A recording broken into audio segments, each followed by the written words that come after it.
A lot of new brewers, when they're piecing together gear, their instinct is to go as cheap as possible. And while the bachelor really tries to focus on monetary conservation, there's some instances where spending a little bit more money will get you a lot more bang for your buck. This is the 3/8 racking cane, and while you can get a plastic version for like $2 or $3, this is 10 or 12, but it serves so many functions in the brew house, and I'm going to take you from right to left and tell you what each one is.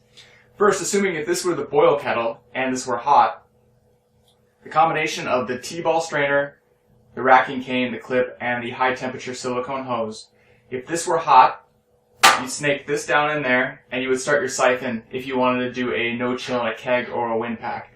Only with the stainless steel and the high temperature hose can you do that. Also, this pickup is fantastic for keeping debris out. That's the first application.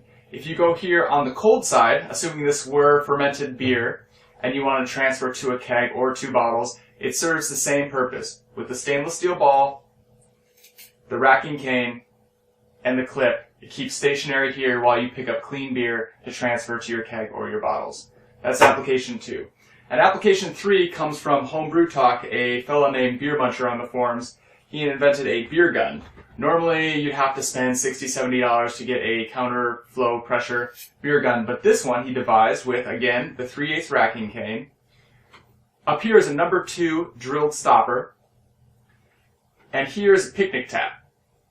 You might know it as a Cobra tap. This cleverly fits snugly into here, and with a sanitized frozen bottle and your regulator bumped down to 3 or 4 psi, he found out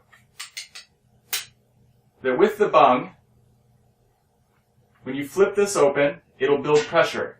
When it reaches equilibrium, you squeeze the bung to allow the pressure to come out. When the beer reaches the top, there'll be a little bit of foam.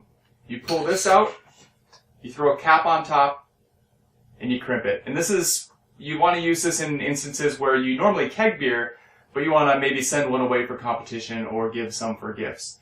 Now let me show you how to make this great device. The reason why I go with stainless steel is kind of twofold. First, it's really durable, and second, being not plastic, you have to worry a lot less about infection. For example, I've had this one for years, and I plan on keeping it for a long time.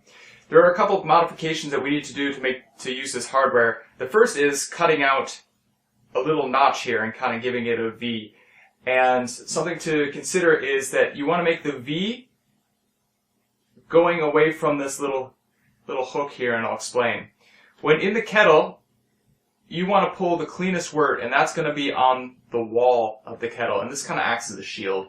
It's pretty small kind of consideration, but the main consideration is when you're using it in Beer Muncher's bottle gun application, when you pin this down at the bottom of the bottle, you're always going to get the same spacing. And that's really crucial for getting a relatively foam-free pour.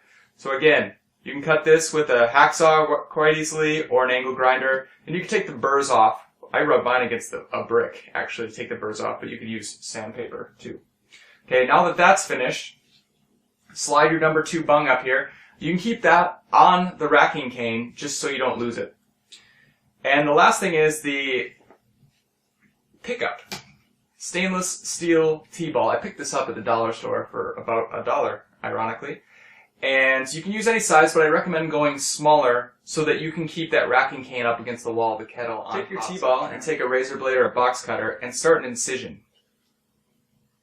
Once you get an incision started, maybe take some tin snips and follow it.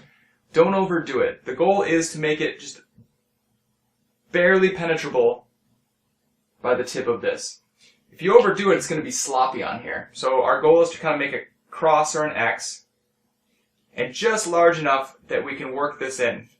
And if you do that right, it'll stay on here and you won't have to worry about it coming off.